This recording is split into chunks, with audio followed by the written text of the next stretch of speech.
Bonjour les élèves, je suis de retour. Alors aujourd'hui, on va faire la correction d'examen d'essai numéro 2 que je vous ai déjà donné. Alors, suivez avec moi, je vais lire ce texte 2 fois. Le jour où la terre se met à verdir, c'était la vie qui arrivait et qui se répandait partout. Le long des fleuves, auprès des mers et jusqu'au sommet des montagnes. Car les plantes sont vivantes, elles respirent, elles savent se reproduire avant de mourir. Quand l'homme arriva sur la terre, les plantes l'attendaient et l'aperçut que, sans elles, il ne pouvait pas vivre car elles lui donnent l'abri, le vêtement, la nourriture et les parfums. La suivez, je vais relire une deuxième fois, comme ça vous allez bien comprendre le texte. Le jour où la terre se met à verdir, c'était la vie qui arrivait et qui se répandait partout, le long des fleuves, auprès des mers et jusqu'au sommet des montagnes. Car les plantes sont vivantes, elles respirent, elles savent se reproduire avant de mourir. Quand l'homme arriva sur la terre, les plantes l'attendaient et il s'aperçut que sans elles, il ne pouvait pas vivre car elles lui donnent l'abri, le vêtement, la nourriture et les parfums. Alors, pour bien comprendre le texte, on va répondre aux questions de compréhension. Regardez la première question. Voilà la question, je vais la lire. Donne un titre au texte. Alors, je vais accepter tous les titres que vous allez me proposer. Alors, les titres ici, ils ont une relation avec les plantes et la nature, puisque le texte parle des plantes, de la verdure et de la nature. Voilà.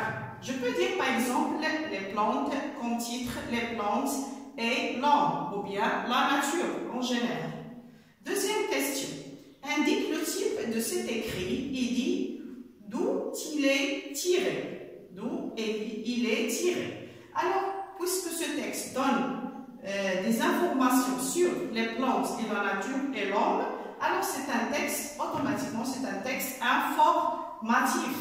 Alors, d'où il est extrait, on va voir en bas, comme d'habitude, voir la référence qui est en bas. Alors, la référence, c'est Pierre-Marie Boude, et le livre, c'est le livre de la création. Alors, Pierre-Marie Boude, c'est l'auteur du texte. Mais ce texte est extrait de ce livre qui s'appelle le livre de la création. La troisième exercice, ou bien troisième question. Relève du texte une expression qui montre que les plantes sont vivantes. Alors, on va relire le texte une autre fois et chercher les expressions, bien les phrases qui parlent de ça. Alors, les phrases, ou bien les expressions, vous avez l'expression « elles respirent »,« elles savent se reproduire avant de mourir ». D'accord? Alors, les plantes aussi respirent, elles respirent l'oxygène. Ils savent se reproduire avant de mourir. Ils se reproduisent comme l'homme. Voilà. Alors, ce sont les expressions qui montrent que les plantes sont vivantes. Passons à la phrase la question numéro 4. Est-ce que les plantes sont utiles pour l'homme? Justifie ta réponse. Oui, les plantes sont utiles pour l'homme. Pourquoi? Parce qu'ils lui donnent l'abri, ils lui donnent le vêtement et aussi la nourriture. Et aussi les parfums. Voilà. Et la phrase numéro 5, ou bien question numéro 5, qu'est-ce qui montre que l'homme ne peut pas vivre sans les plantes? Alors, c'est la même réponse que la phrase 4. Sans elle, il ne pourrait pas vivre car elle lui donne l'abri, le vêtement et la nature et les parfums. Alors, les plantes sont très utiles. Les plantes sont très utiles pour l'homme. Pourquoi? Parce qu'ils lui donnent l'abri. Alors, l'abri ici, c'est le toit ou bien la maison. Avec les plantes, avec les arbres, il peut construire sa maison ou bien un toit pour vivre. Aussi, il lui donne le vêtement, la nourriture pour manger les fruits et tout, et les parfums. 6. La question 6. Quel est notre devoir envers les arbres? Alors, notre devoir envers les arbres, c'est que nous devons protéger les arbres et ne pas les couper. D'accord? Alors, qu'est-ce qu'on doit faire? On doit encourager le repos boisement et non à la déforestation, comme on a déjà parlé dans le thème de l'environnement. Passons maintenant à l'activité ou bien aux activités réflexives sur la langue. On commence par le lexique. Alors ici, on a comme première question, c'est donner l'antonyme de mot jour. Alors on dit l'antonyme ou bien le contraire. Ce sont deux mots opposés qui n'ont pas le même sens. Voilà. Alors le contraire du mot jour, c'est la nuit ou bien le soir. Le contraire ou bien l'antonyme de mot arriver, c'est partir. Et le contraire ou bien l'antonyme de mot vivre, c'est mourir.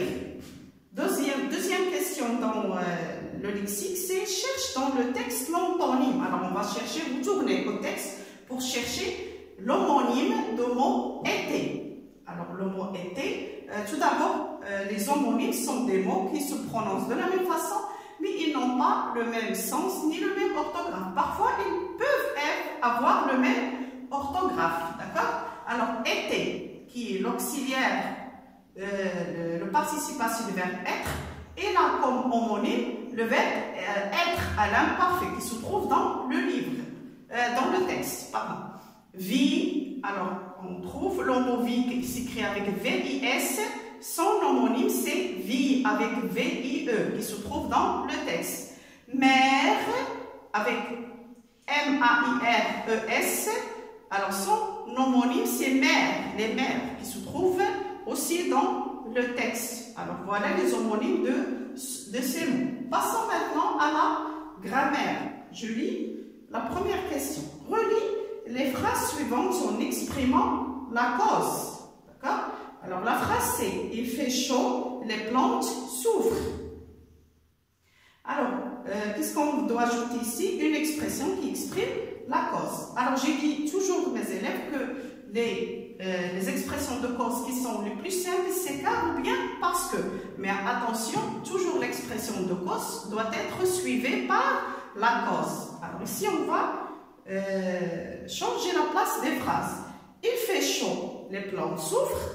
Alors, qu'est-ce que je dois mettre? Les plantes souffrent car il fait chaud. Ou bien, les plantes souffrent parce qu'il fait chaud.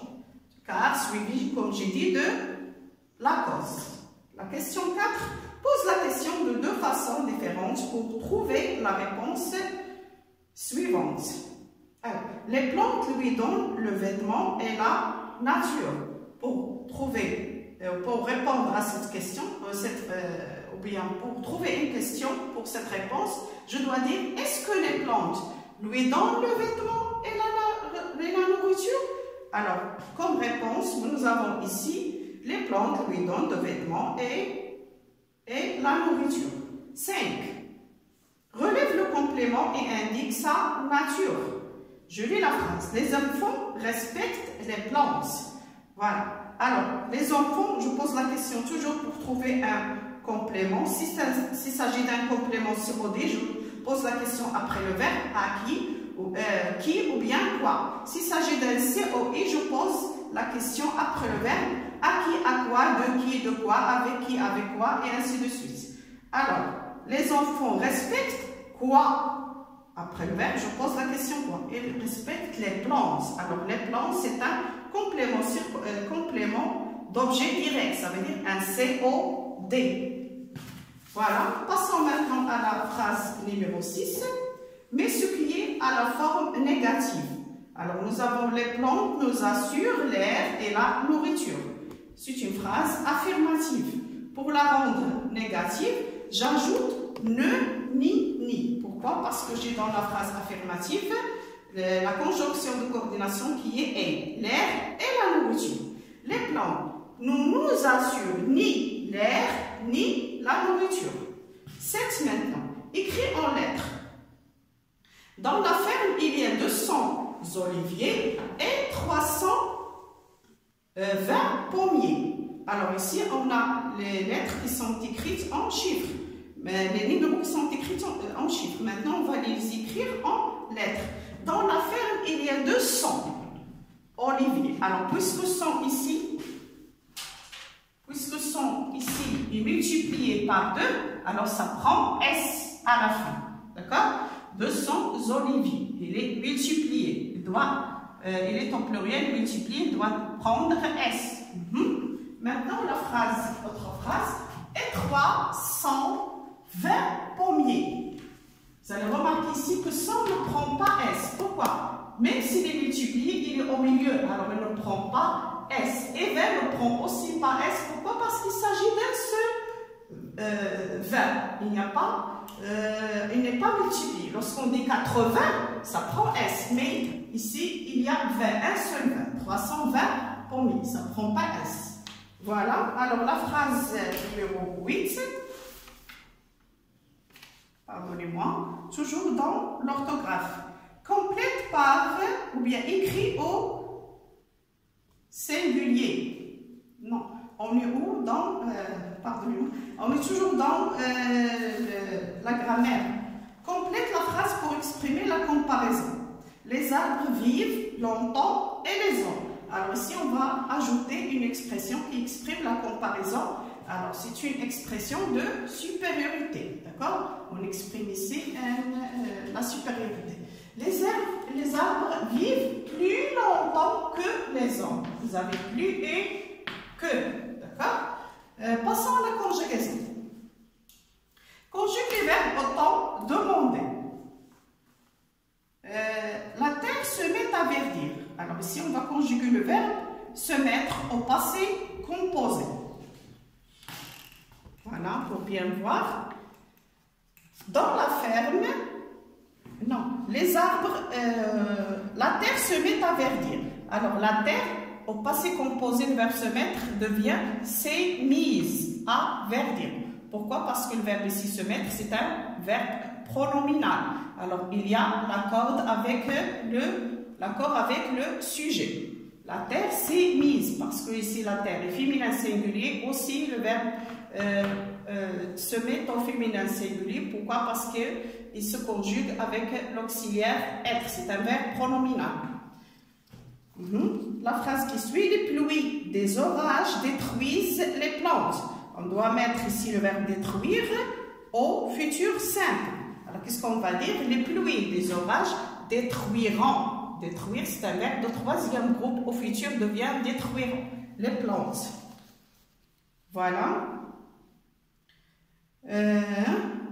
Écris correctement ce qui est entre parenthèses. Si on arrose bien les plantes, elles, entre parenthèses, ne pas souffrir de la sécheresse. Alors, si on arrose bien les plantes, elles ne souffriront pas de la sécheresse. Si on arrose bien les plantes, elles ne souffriront pas de la sécheresse. Alors, si plus ici présent, d'accord, donne quoi? Donne le futur. On a déjà vu ça. Si plus présent dans le futur, si plus imparfait dans le conditionnel présent. Et la dernière phrase dans la conjugaison, c'est le verbe arroser toujours les arbres dans notre école. Alors ici, le verbe arroser, c'est un verbe de premier groupe. On doit le mettre à l'impératif, mais à la première personne de pluriel. Qu'est-ce qu'on va dire? Arrosons toujours les arbres de notre école. Passons maintenant à l'orthographe. Écrit au singulier. Alors nous avons des phrases qui sont au pluriel. On va les mettre au singulier. Les jardiniers arrosent leurs plantes. Alors, les jardiniers, c'est un sujet, groupe nominal sujet qui est au pluriel. Arrose prend ENT aussi au pluriel, d'accord? Leurs plantes aussi au pluriel. Toute la phrase est au pluriel. Qu'est-ce qu'on doit mettre? On doit la mettre au singulier. Alors, le jardinier arrose sa plante.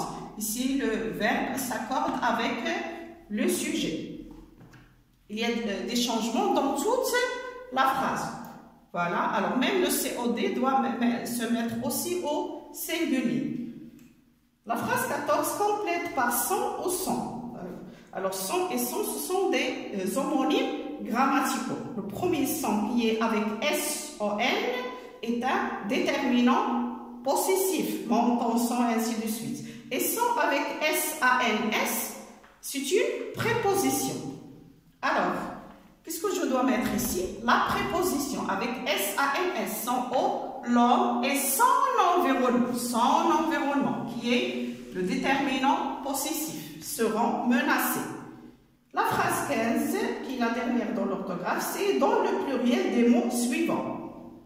Un essuie-glace et un journal. Un essuie-glace devient au pluriel des essuie-glaces. Vous allez me dire, les enfants, pourquoi on n'a pas mis ici S? Pourquoi? Ce sont des noms composés. Hein?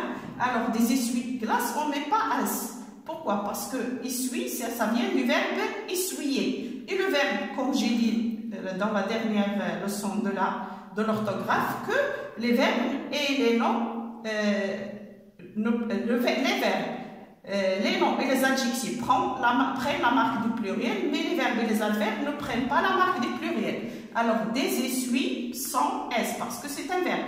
Mais non prend un S parce que c'est un nom. Ça devient des essuie-glaces. Des journaux, alors le singulier c'est un journal. Et le pluriel ce sont des journaux. Al devient O avec A-U-X. Voilà, mes chers élèves, la correction de l'examen d'essai numéro 2 pour aujourd'hui. Alors, ce qui nous reste, c'est la production écrite. On va la travailler après. Pourquoi? Parce que l'examen est un peu long. Merci, mes chers élèves.